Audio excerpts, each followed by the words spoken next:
Today we're going to talk about using online translators. We'll talk about the good, the bad, and the ugly of using online translators. First of all, translators, are they really helpful? Your first answer is yes. A translator like Google Translate can be so helpful. When you don't know a word, a translator is going to be the perfect way to find out what that word is. However, we always want to look up one word at a time in a translator. Then we can use our own brains to put those words together in the way that we know is correct. So, for example, if we want to talk about what we did during this break, one word you might want to know is quarantine. So, as you can see, I've used Google Translate to look up the word quarantine, and it's given me quarantina. There's no reason that you would have known the word quarantine, so it's completely acceptable to look that word up in Google Translate so you know what it is. However, what are the problems of online translators?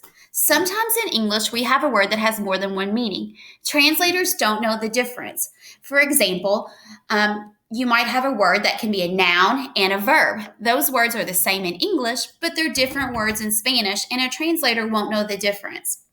So, what if you want to say, I can speak Spanish, and you don't remember how to say can? So you've looked up can in a Google Translate.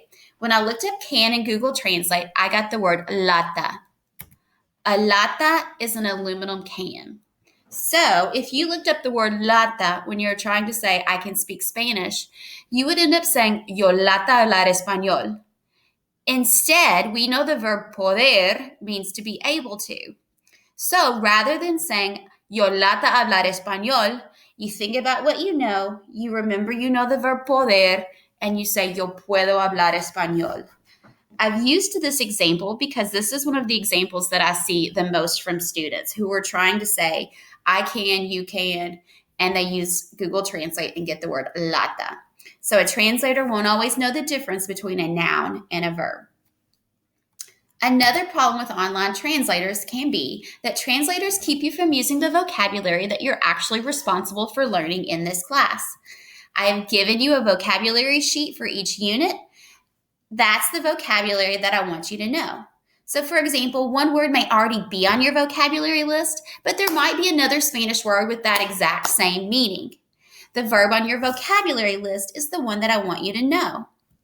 So, let's say we're in a unit on celebrations and you want to say, I like to party. So, as you can see, I've looked this up on Google Translate, and Google Translate has given me, me gusta salir de fiesta. I like to go out to party. One of your vocabulary lists will actually have a verb for to party, festejar. So, rather than using Google Translate to say, me gusta salir de fiesta, I would like for you to look at your vocabulary list first and see, do I have the verb to party on my vocabulary list? The answer is yes, you have festejar. So rather than saying me gusta salir de fiesta, you say me gusta festejar. And then you're saying exactly what you need to say for your assignment. Another problem with online translators is that online translators keep you from using the tense that you're actually responsible for learning. For example, there might be multiple ways of saying something in Spanish, but we are working on a specific tense. One of the tenses that we'll be working on this year is the imperfect. So if we're talking about what we used to do when we were younger, and you want to say, I used to play, well, during that unit, we would be working on the imperfect, learning how to conjugate verbs into the imperfect. But I typed this into Google Translate, I used to play, and I got yo solía jugar. Soler is a verb that means to be accustomed to doing something. So Google Translate tried to translate used to soler. That is not the correct way that we want to say it. Instead, we know that used to is the imperfect. So we don't need this extra word. Instead, we're going to conjugate the verb jugar and say yo jugaba. I used to play, without using some strange word that Google Translate gives us. So before you use a translator, go back, look at your grammar notes, and think, do I already know how to say this? If I've asked you to do it, then it should already be in your notes. Another problem with online translators, and possibly one of the biggest problems, is that translators keep you from really learning Spanish. When you always rely on a translator, you never really become proficient on your own. Right now, you are in an advanced Spanish class. So, the point of that class is for you to become proficient on your own. We will be working our way up the proficiency scale this year. So, I want you to be able to get there on your own. There will be times when translators are not available to you. So, you want to rely on what you've actually learned in class to build your own proficiency. Are there consequences to online translator use? Use of online translators for more than the basic translation of one word is considered plagiarism. So, looking up one word on a translator, acceptable.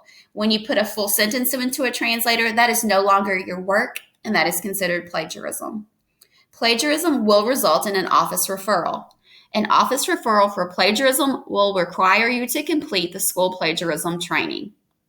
In addition to that, you will also receive a 0 for the plagiarized work.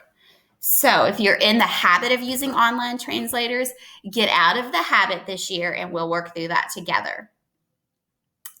Translators, do you really need them? Sometimes you do need a translator for one word, and that is completely acceptable. I don't mind if you use a translator to look up one word you don't know, but never, ever put a full sentence into a translator. I will never ask you to do something that I haven't taught you to do. We have specific goals for the year, so I won't ask you to do something that's not a part of that goal that I haven't taught you how to do already. So this year, I want you to use the skills and the vocabulary that we're learning in class, and you will do great. I really care about if you're learning Spanish or not. So for that, I want to help you to get proficient on your own. So when you have a question, please ask me, and let's try to get out of using online translators. So right now, I want you to go ahead and go back over to Canvas, and we'll take a little quiz on online translator use.